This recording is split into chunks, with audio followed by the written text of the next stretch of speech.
করতেন। নবী সাল্লাল্লাহু আলাইহি ওয়াসাল্লাম যখন হীরা গুহায় গিয়ে ধ্যান করতেন তখন ওহী নাযিল হয় নাই।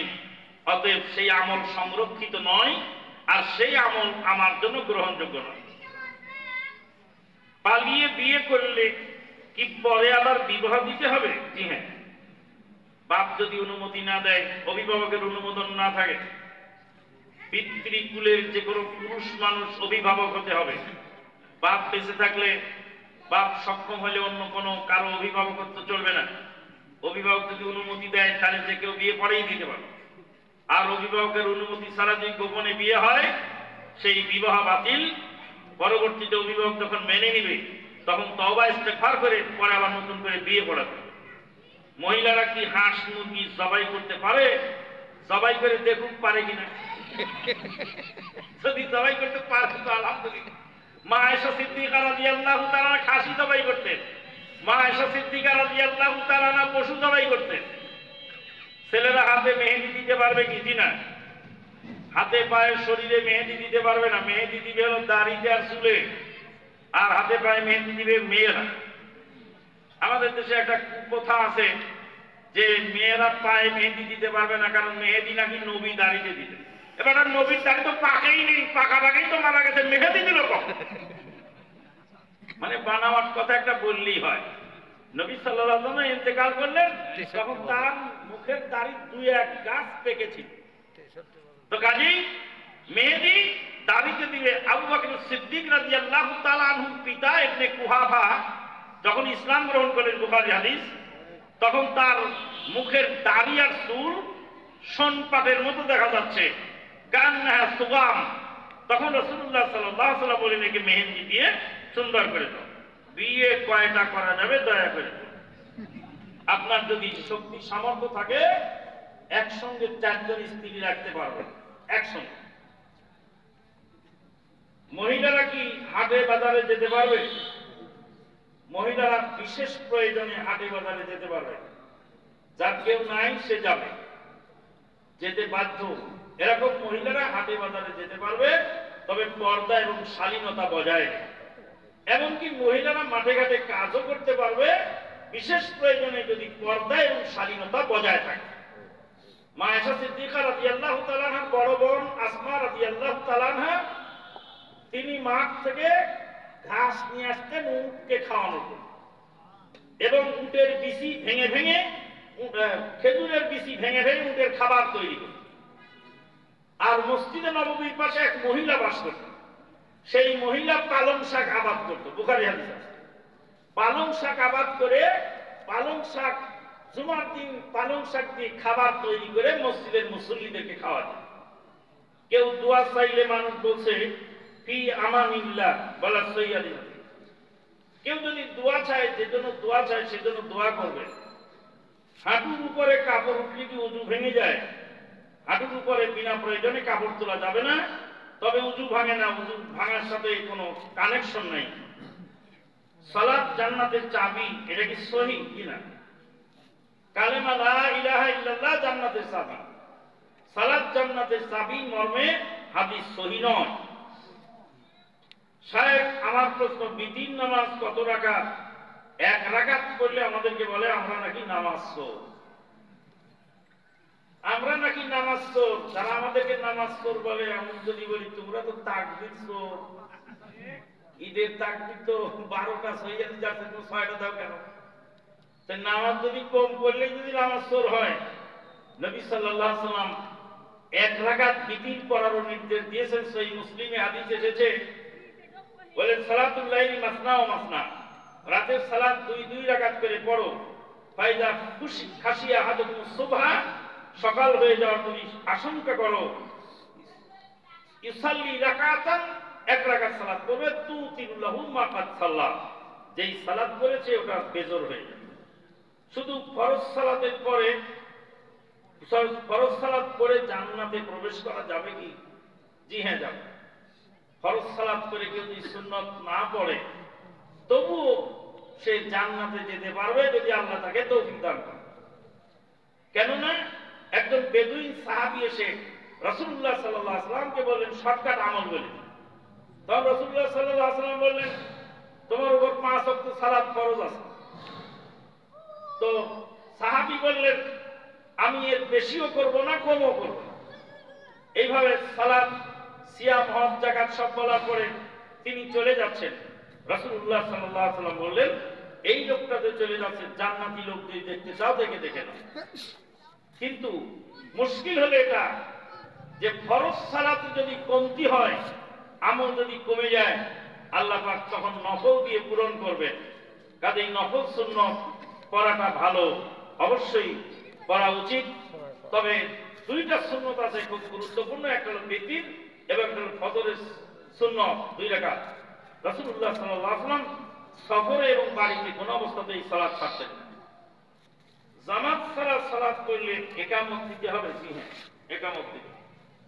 আজানটা আপনার মসজিদে আজান হয়নি, আশেপাশের মসজিদের আজান যদি শোনা যায়, তাহলে এখানে আজান একাদত্ব ছুটে গেলে এমন সমস্যা নেই, কিন্তু ইকামত প্রত্যেক সালাতে দিন। হাফ-শাট করে সালাত করলে সালাত হবে কি? হাফ-শাট করে সালাত করলে সালাত হবে। সালাতের জন্য পুরুষের ফরজ হলো 2 কাঁধ ঢাকা। কাঁধ যদি খোলা থাকে তাহলে সালাত হবে না। আজানের সময় কুকুর ডাকার কারণ, আজানের সময় কুকুর ডাকার কারণ হলো আজান শুনে শয়তান পালিয়ে যায়, আর শয়তান দেখলে কুকুর ডাকাডাকি করে। রাসূলুল্লাহ সাল্লাল্লাহু আলাইহি ওয়াসাল্লাম বলেন, যখন কুকুর ডাকে তখন তোমরা আউযু বিল্লাহি মিনাশ শাইতানির রাজিম পড়বে, আর যখন মরক ডাকে তখন বলবে আল্লাহুম্মা ইন্নী আসআলুকা মিন ফাদলিক। ওযু ছাড়া কোরআন ধরা যাবে কিনা? ওযু করে কোরআন ধরা উত্তম, বিশেষ প্রয়োজনে ওযু ছাড়াও কোরআন ধরতে পারেন। রুকু পেলে রাকাত হবে কি? কিছু মানুষ যদি রুকু পেয়ে যায়, রুকু পাওয়ার মানে কি? দৌড়ে এসে ফাঁস করে পড়ে গেলাম, তার নাম রুকু পাওয়া নয়। স্থির ভাবে আসবেন, কাতারে শামিল হবেন, শামিল হওয়ার পরে তাকবীরে তাহরিমা দিবেন, আল্লাহু আকবার বলে হাত বেঁধে তাহরিমা দিয়ে সালাতে ঢুকলেন। তারপরে দ্বিতীয় আল্লাহু আকবার বলে রুকুতে গেলেন। রুকুতে যাওয়ার পরে কমপক্ষে একবার রুকুর তাসবিহ পড়লেন, তারপর ইমাম সামি আল্লাহু লিমান হামিদা বলল। তাহলে এই রুকু যদি আপনি পান, তাহলে ইচ্ছা করলে ওটাকে রাকাত হিসাবে গণ্য করতে পারেন। কেন? আবু দাউদে হাদিস আছে, রাসূলুল্লাহ সাল্লাল্লাহু আলাইহি ওয়াসাল্লাম সেজদাকে রাকাত গণ্য করো না। এই হাদিসের মর্মে বোঝা যায় রুকুকে রাকাত গণ্য করা যায়। তবে এক শ্রেণীর আলেম ওলামা বলছেন, যেহেতু সে সূরা ফাতিহা পড়ার সুযোগ পেল না, তা হাদিসে আসছে সূরা ফাতিহা ছাড়া সালাত হয় না। একটা হলো সূরা ফাতিহা পড়লো না সুযোগ পেয়ে, আর একটা পড়ার সুযোগ পেল না, দুইটা কি এক? না। তাহলে একটার সঙ্গে আর একটা জোড়া লাগানোর কায়দা নেই। টাকা দিয়ে ফিতরা দিলে ফিতরা আদায় হবে কি? কিনা খাদ্যদ্রব্য দিতে হবে। নবী সাল্লাল্লাহু আলাইহি ওয়াসাল্লামের জামানায় দিনার দিরহাম 2 প্রকার মুদ্রা চালু ছিল। সারা জীবন আল্লাহ নবী সাল্লাল্লাহু আলাইহি ওয়াসাল্লাম খাদ্য দিয়ে ফিতরা দিয়েছেন, টাকা দিয়ে দেননি। বললেন টাকা দিলে গরিবের উপকার হয়, তো যাকাত দেওয়ার সময় পচা শাড়ি দেন কেন? তখন বলেন না টাকা দিলে উপকার হয়, মানে এটা নষ্ট করবো, ওটাও নষ্ট করবো। টাকার জাকাত টাকা দিতে হবে, সেখানে দিল পচা শাড়ি আর লুঙ্গি, ওটাকে নষ্ট করে দিল। টাকার জাকাত গরিবের হক, ওটা টাকা দিয়ে দাও, সে শাড়ি কিনুক, লুঙ্গি কিনুক, যা কিনে কিনুক না। তা না করে কি করলো? পচা শাড়ি দিয়ে দিল, লুঙ্গি দিল। আর যখন খাদ্য দিতে হবে ফিতরা, তখন বলে টাকা দিলে গরিবের উপকার হয়। এই যে টাকা দিলে গরিবের উপকার হয়, এই বুদ্ধিটা আপনি খাটাইছেন। ভবিষ্যতে এক সময় বলবে যে কুরবানি হাট থেকে কিনে সেই গরু রাখতে হয়, সেই গরু জবাই করতে হয়, সেই গরু গোশত বানাতে হয়, বড় কঠিন কাজ। আমি শহরে থাকি, আমার গরু রাখার জায়গা নাই, কাটার লোক নাই, টাকা গরিবকে দিয়ে দাও, গরিব গোশত কিনে খেয়ে নে, তোমার কুরবানি হয়ে যাবে।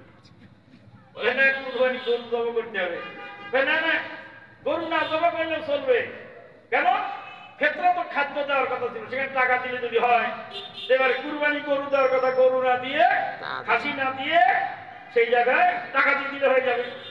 এইভাবে একটা বেদাত যখন চালু হবে, তখন 10টা বেদাত আরো খুলে যাবে। জানাজার সালাতে সানা পড়তে হবে কিনা দলিল জানতে চাই। জানাজার সালাতে সানা পড়ার কোনো দলিল নাই। জানাজার সালাতে সির্ফ ফাতিহা পড়বেন। ফাতিহা পড়ার দলিল আছে কিন্তু আমরা পড়ি না। ফাতিহা পড়ার দলিল আছে, আমরা পড়ি না। ছানা পড়ার দলিল নেই, সেটাই পড়ি। ফুরফুরা শরীফ সম্পর্কে জানতে চাই, তারা নিজেদেরকে হক্কানি পীর, পীরে কামেল বা পীরে সহি দাবি করেন। যারা পীরগিরি করেন তারা প্রত্যেকেই নিজেকে হক্কানি দাবি করে, কিন্তু হক্কানি দাবি করলেই হবে না। ফুরফুরা যারা আছেন তাদের ভিতরে ভালো মন্দ সব মিক্স আছে, ভালো আছে মন্দ আছে। টুপি পরা কি সুন্নত? টুপি ছাড়া কি সালাত হবে? টুপি পরা হলো সুন্নতুল আদা। দুই প্রকার সুন্নত আছে, একটা হলো সুন্নতুল ইবাদা, ইবাদতের সুন্নত, আর একটা হলো সুন্নতুল আদা। ঠান্ডা লাগলে চাদর গায়ে দেব, এটা হলো ইবাদত নয়, ঠান্ডা নিবারণের জন্য চাদর গায়ে দিলাম। আর হজ করার সময় ইহরামে চাদর গায়ে দিলাম, ওটা হলো ইবাদত। সালাতের সময় কাঁধ ঢাকলাম, ওটা ইবাদত। কাজেই মাথায় যে টুপি, এই টুপিটা সুন্নতুল আদা, সুন্নতুল ইবাদত। কিছু শ্রেণীর লোক টুপির বিরুদ্ধে সংগ্রাম করে, তারা টুপি মোটেই মাথায় দিতে চায় না, অথচ টুপিটা এটা সুন্নতুল আদা এবং সভ্য জাতির একটা প্রতীক। কোরআন হাদিসে আসছে, টুপির কোন সহিহ হাদিস পাইনি মৌলভী সাহেব, তো বললাম যে হাদিসে আসছে রাসূলুল্লাহ সাল্লাল্লাহু আলাইহি ওয়াসাল্লাম বললেন, ইহরামকারী ব্যক্তি টুপি পরবে না, মাথা খোলা রাখবে। ইহরামকারী ব্যক্তি কি খোলা রাখবে? মাথা খুলবে কি করে? টুপি যদি না থাকে তো খুললো কি করে? আগের থেকে যদি খোলা থাকে তো খুলবে কি করে? তার মানে আগে টুপি ছিল, ইহরামের সময় টুপি খুলে মাথা খুলবে। কথা বোঝা যায়? তাহলে এই হাদিস তো সহিহ। টুপির হাদিস সহিহ পাও না তো হাদিস পরেও তো পাবে কি করে? শাইখ আসসালামু আলাইকুম। ওয়ালাইকুম আসসালাম। ফরজ সালাতের রুকু ও সিজদায় নিজ ভাষায় দুনিয়ার কিছু বিষয়ে দোয়া চাওয়া যাবে কিনা? জি না, কোন কোন উলামায়ে কেরাম জায়েজ বলেছে, কিন্তু আপনি দোয়া যেগুলি কোরআন হাদিসে আছে সেগুলি শিখে নেবেন। একটি দল জান্নাতে যাবে, এটা কি চার মাযহাবের কোন মাযহাব হবে না? আহলে হাদিস, সালাফি, বেরলভী, মাতুরিদি না, এগুলির মধ্যে থেকে কিছু লোক নিয়ে আরেকটা দল গঠন হবে, একটু বিস্তারিত আলাপ। আহলে সুন্নাত ওয়াল জামাতের যে আকীদা বিশ্বাস, এর মধ্যে চার মাযহাবের ইমামদের আকীদা বিশ্বাস একই। কিন্তু দুঃখজনক হলে সত্য যে ইমামদের আকীদা বিশ্বাসের উপরে আজকে মানুষ নাই। দাবি করতেছেন আমি হানাফি মাযহাবের লোক, দাবি করতেছে আমি শাফি মাযহাবের লোক, কিন্তু ইমাম আবু হানিফা রাহিমাহুল্লাহর ঈমান ও আকীদা থেকে তারা অনেক দূরে। ইমাম আবু হানিফা রাহিমাহুল্লাহ কাপড়ের ব্যবসা করতেন, এক শ্রেণীর লোক তাবিজের ব্যবসা করে বলছে আমি হানাফি। আরেক শ্রেণীর লোক কোরআন হাদিসের খেলাফ করে বলছে আমি হানাফি। আমি একদিন এক মসজিদে জোরে আমিন বলে সালাত আদায় করলাম, তা আমাকে জিজ্ঞেস করলে আপনি কোন মাযহাবের লোক? আমি হানাফি মাযহাবের লোক। আমিও তো হানাফি, আপনিও হানাফি। আমি যে আসতে বললাম তো বললাম যে আপনি 2 নম্বর হানাফি, আমি 1 নম্বর হানাফি।